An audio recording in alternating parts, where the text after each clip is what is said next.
1000 രൂപ കിട്ടും. അപ്പൊ നമുക്കുള്ള വരുമാന മാർഗം എന്ന് പറയുന്നത് ഇതൊക്കെ ഉള്ളൂ. അത്രേ ഉള്ളൂ. ഇതിപ്പോ ഈ തരി പോലിരിക്കുന്ന ഇത്രേ ഉള്ളല്ലോ, കടുപോലിരിക്കുന്ന കൂലിപ്പണിയെടുത്ത് ജീവിക്കുന്ന, വനവിഭവങ്ങൾ ശേഖരിച്ച് ജീവിക്കുന്ന ആൾക്കാരാണ്. ഇവരുടെ കാർഡ് വെള്ള കാർഡാണ്. 2 കിലോ അരിയാണ് കിട്ടുന്നത്. മണ്ണെണ്ണ കിട്ടത്തില്ല, പഞ്ചസാര കിട്ടത്തില്ല, ഗോതമ്പ് കിട്ടത്തില്ല. പ്രതിമാസ വരുമാനം 3000 രൂപയാണ് വെച്ചിരിക്കുന്നത്. അങ്ങനെ ഇതുപോലെ ഇവിടെ ആദിവാസി മേഖലകളിൽ ഒരുപാട് കുടുംബങ്ങൾക്ക് വെള്ള കാർഡുണ്ട്. ആന എവിടം വരെ വരും? ഈ കമ്മന്റെ അവിടെ വരെ വരുന്നു, ഈ വലിയ വനത്തിന്റെ അവിടെ വരെ വരുന്ന. എൻ്റെ പേര് കേശവൻ. അച്ചൻകോവിൽ അരിയങ്കാവ് 1-ാം വാർഡില് താമസിക്കുന്നവനാണ് ഞാൻ. എനിക്ക് വീട് ഒന്നുമില്ല. ഭാര്യയുടെ പേരെന്തുവാ? സുജാത. എത്ര വർഷമായിട്ട് ഇവിടെ താമസിക്കുന്നുണ്ട്? 14 മുതൽ താമസം. ഭാര്യയുടെ വർഷത്തിൽ ഒന്ന് താമസം ആയതാ. 1-ാം വാർഡിൽ താമസമാക്കിയതാ. അപ്പൊ നമുക്ക് ഈ വീട് ഇപ്പം എന്താ, വീടിന്റെ പ്രശ്നം വല്ലതും ഉണ്ടോ? വീടിന്റെ പ്രശ്നം കൊടുത്തവർക്ക് ഇതുവരെ കിട്ടിയിട്ടില്ല. അതിന് വേണ്ടിട്ട് അപ്പോഴേ നമുക്കിപ്പോ വീട് ആവശ്യമാണ്. നമുക്ക് കറണ്ട് ഇല്ല. മഴയൊക്കെ പെയ്യുമ്പോ നമ്മൾ ഈ വീട്ടിൽ എന്ത് ചെയ്യും? എങ്ങനെ കിടക്കും? കിടക്കുന്നുണ്ട്. പിന്നെ എന്ത് ചെയ്യാനാ? മഴ പെയ്യുമ്പോഴാ ആനയ്ക്ക് പേടി. ആന എവിടം വരെ വരും? ഈ കമ്മന്റെ അവിടെ വരെ വരുന്നു, ഈ വലിയ വനത്തിന്റെ അവിടെ വരെ വരുന്ന അവിടെ വരും. പിന്നെ ഞങ്ങൾ ഇവിടെ നിന്ന് പിന്നെ ഫോറസ്റ്റ് പോയപ്പോലെ ആറോയൊക്കെ വിളിച്ച് ആണ് അവർ വന്നിട്ട് അവരോട് ശ്രമിച്ചാണ് ആനകളെ നീക്കം ചെയ്യുന്നത്. അങ്ങനെയാണ് ഞങ്ങൾ പിന്നെ ഉറങ്ങുന്നത്. നമസ്കാരം, സുരേഷ് ക്ഷേത്രമാണ്. ഗ്രീൻ മീഡിയ വിഷൻ യാത്രകളിൽ നമ്മളിപ്പോൾ നിൽക്കുന്നത് അച്ചൻകോവിലില് ആര്യങ്കാവ് പഞ്ചായത്തിലെ 1-ാം വാർഡിലാണ്. എന്നോടൊപ്പം നിൽക്കുന്നത് കേശവൻ ചേട്ടനും സുജാ ചേച്ചിയാണ്. ഇവര് മലമ്പണ്ടാര വിഭാഗത്തിൽപ്പെട്ട കുടുംബമാണ്. ഞാനിവിടെ വരുമ്പോൾ ഒരുപാട് കാഴ്ചകൾ എനിക്ക് തന്നിട്ടുണ്ട്. ഇതിനു മുമ്പ് അപ്പുറത്ത് പരശുരാമൻ ചേട്ടൻ്റെ വീട്. അപ്പൊ ഞാനിപ്പോൾ നിങ്ങളെ കാണിക്കുന്നത് വളരെ രസാവഹമായ ഒരു കാര്യമാണ്. കൂലിപ്പണിയെടുത്ത് ജീവിക്കുന്ന, വനവിഭവങ്ങൾ ശേഖരിച്ച് ജീവിക്കുന്ന ആൾക്കാരാണ്. ഇവരുടെ കാർഡ് വെള്ള കാർഡാണ്. 2 കിലോ അരിയാണ് കിട്ടുന്നത്. മണ്ണെണ്ണ കിട്ടത്തില്ല, പഞ്ചസാര കിട്ടത്തില്ല, ഗോതമ്പ് കിട്ടത്തില്ല. പ്രതിമാസ വരുമാനം 3000 രൂപയാണ് വെച്ചിരിക്കുന്നത്. അങ്ങനെ ഇതുപോലെ ഇവിടെ ആദിവാസി മേഖലകളിൽ ഒരുപാട് കുടുംബങ്ങൾക്ക് വെള്ള കാർഡുണ്ട്. വെള്ള കാർഡ് എന്ന് പറഞ്ഞാൽ ദാരിദ്ര്യത്തിന് പുറത്ത് നിൽക്കുന്ന ആൾക്കാർക്ക് കൊടുക്കുന്ന ഒരു കാർഡാണ്. അപ്പോൾ സർക്കാർ ഇത് എന്തുകൊണ്ടാണ് ഇങ്ങനെയൊക്കെ ചെയ്യുന്നതും, അല്ലെങ്കിൽ നമ്മുടെ ആ ജില്ലയിലെ MLA മാരോ MP മാരോ അല്ലെങ്കിൽ വേണ്ടപ്പെട്ട അധികാരികളോ പഞ്ചായത്ത് മെമ്പർമാരോ ഇന്ന് ശ്രദ്ധിക്കാഞ്ഞിട്ടാണോ? ഏറ്റവും താഴേക്കിടെയുള്ള ആൾക്കാരാണ്. പക്ഷേ അവർക്കുടെ കാർഡ് വെള്ള കാർഡാണ്, ദരിദ്രർക്ക് മുകളിലുള്ള കാർഡാണ്.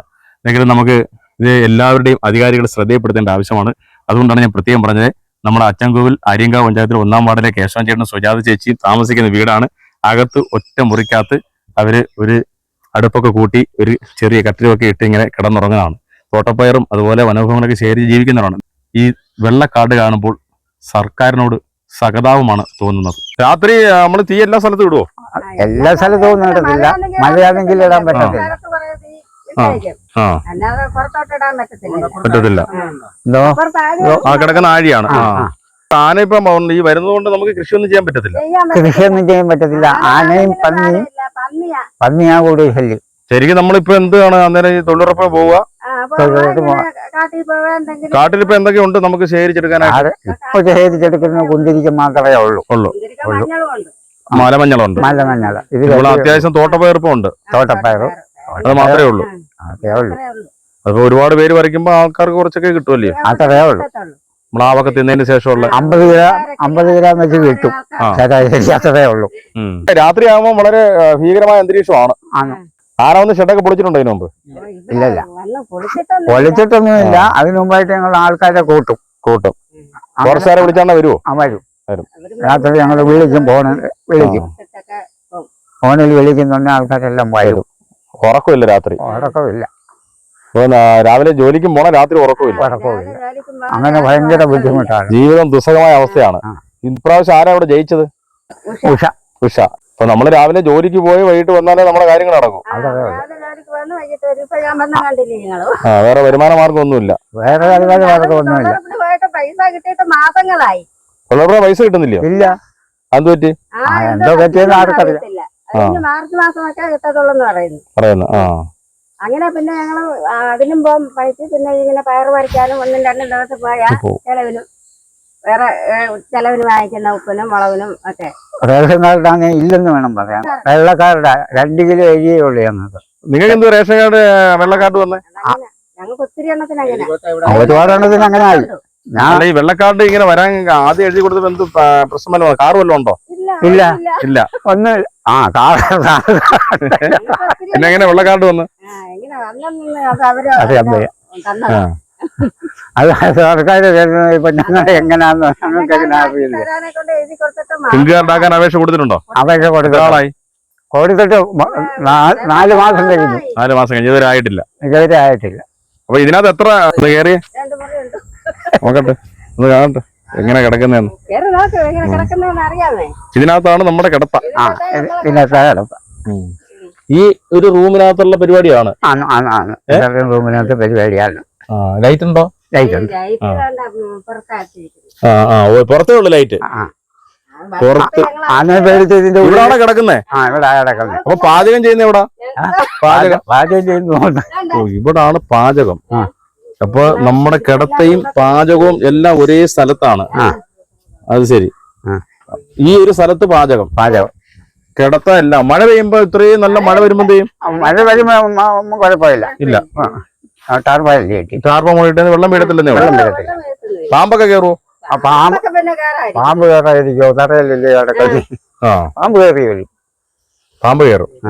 പിന്നെ ഈ ലൈറ്റ് ഉള്ളതുകൊണ്ട് വെട്ടമുള്ളതുകൊണ്ട് അങ്ങനെ വരത്തില്ല. വന്നാലില്ല അതിലൊക്കെ വന്നിട്ട് പൊക്കളെ. നമ്മുടെ നമ്മുടെ ആവശ്യം എന്ന് പറയുന്നത് നമുക്ക് ഈ പിങ്ക് കാർഡ് ആക്കി തരണം. വെള്ള കാർഡ് കിടക്കുവാണ്. 2 കിലോ അരിയേ ഉള്ളു. 2 കിലോ അരിയേ ഉള്ളു. മണ്ണെണ്ണ പോലും കിട്ടത്തില്ല. അതും കാശ് കൊടുക്കണം. മണ്ണെണ്ണയൊന്നും കിട്ടത്തില്ല. പഞ്ചായത്ത് ഒന്നും പഞ്ചായത്ത് 250 രൂപ. ഗോതമ്പും ഇല്ല. ഗോതമ്പ് മറ്റൊന്നുമില്ല. ഒന്നുമില്ല. വെള്ളക്കാർഡ് ആയതുകൊണ്ട്. ഈ വെള്ളക്കാർഡ് ആദ്യം എങ്ങനെ എഴുതി പോയി? അറിയത്തില്ല. നമ്മുടെ ഈ ഇതെല്ലാം മലമണ്ടാര വിഭാഗത്തിൽപ്പെട്ട ആൾക്കാരല്ലയോ? ആണല്ലേ?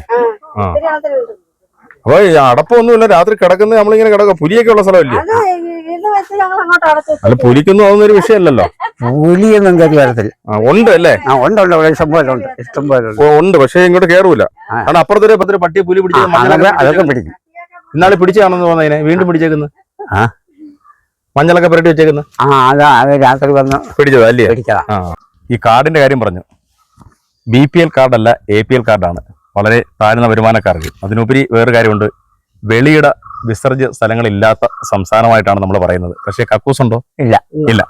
ഇവർക്ക് അതിന് പ്രാഥമിക ആവശ്യങ്ങൾ നിർവഹിക്കാനുള്ള കക്കൂസ് പോലും ഇല്ലാത്തൊരു സ്ഥലം. കക്കൂസ് പോട്ടെ, കക്കൂസിനേക്കാളും കഷ്ടമായ ഒരു വീടാണ് പിന്നിൽ കാണുന്നത്. അപ്പോൾ കേശവൻ ചേട്ടനും സുജാത ചേച്ചിയും ഒക്കെ വളരെ ദരിദ്രരായ ഒരു സമൂഹത്തിൽ ജീവിക്കുന്ന ആൾക്കാരാണ്. കാരണം അത്രയ്ക്ക് ബുദ്ധിമുട്ടി കഷ്ടപ്പെട്ട് ഒരു നേരത്തെ അന്നത്തിനായി ജോലി ചെയ്ത് പല ജോലികളും ചെയ്തു. തൊഴിലുറപ്പ് ജോലിക്ക് പോയിട്ട് പോലും ഇപ്പൊ കുറെ നാളായിട്ട് പൈസ കിട്ടില്ലെങ്കിൽ മാർച്ചിൽ പൈസ കിട്ടുമെന്നൊക്കെയാണ് പറയുന്നത്. അപ്പോൾ അവര് ദിവസേന തട്ടിയും മുട്ടിയും കഴിഞ്ഞു പോകുന്ന അവർക്കാണ് ഈ വെള്ള കാർഡ്, BPL കാർഡല്ല APL കാർഡ് നൽകിയിരിക്കുന്നത്. താലൂക്ക് സപ്ലൈ ഓഫീസർ പുനലൂരാണ് ഇത് ശ്രദ്ധിക്കണം. പിന്നെ നമ്മുടെ MLA കൂടുതൽ ശ്രദ്ധിക്കണം. കാരണം വോട്ട് വാങ്ങി പോകുന്ന MLA-മാർക്ക് ഇതിന് ഒരു പങ്കുണ്ട്. ജനങ്ങൾക്ക് എന്ത് കിട്ടുന്നു, എന്ത് ലഭിക്കുന്നു എന്ന് നോക്കേണ്ട ആവശ്യമുണ്ട്. അവർ ആദിവാസി സമൂഹമായതുകൊണ്ട് അവരെ കാണാതെ പോകരുത്. അവർക്ക് കിട്ടേണ്ട ആനുകൂല്യങ്ങൾ തീർച്ചയായും അവരുടെ വിഭാഗത്തിന് കിട്ടേണ്ടതുണ്ട്. ഈ കാഴ്ച നമ്മൾ ഈ APL കാർഡ്, BPL കാർഡ് ഇതൊക്കെ നമുക്ക് പല രീതിയിലുള്ളവർക്കാണ് നൽകുന്നത്. അതുകൊണ്ട് അതിദരിദ്രർ ആയിരിക്കുന്നവർക്ക് ഒരു മാസം 3000 രൂപ വരുമാനമൊക്കെ അടിച്ചു വെച്ചിട്ടുണ്ട്. അപ്പോൾ പ്രത്യേകിച്ചും താലൂക്ക് സപ്ലൈ ഓഫീസറാണ് ഇത് ശ്രദ്ധിക്കുക, നടപടിയെടുക്കുക. നിങ്ങളേക്ക് എത്തിക്കുകയാണ്. അല്ലെങ്കിൽ ഞങ്ങൾ വീണ്ടും പിന്നാലെ ഈ വാർത്തയുമായി ഇതിനൊപ്പം ഉണ്ടാകും. അപ്പോൾ ഗ്രീൻ മീഡിയ വിഷൻ യാത്രകളും കാഴ്ചകളും വിഷയങ്ങളും അവസാനിക്കുന്നില്ല, തുടർന്നുകൊണ്ടേയിരിക്കും. വീണ്ടും കാണാം.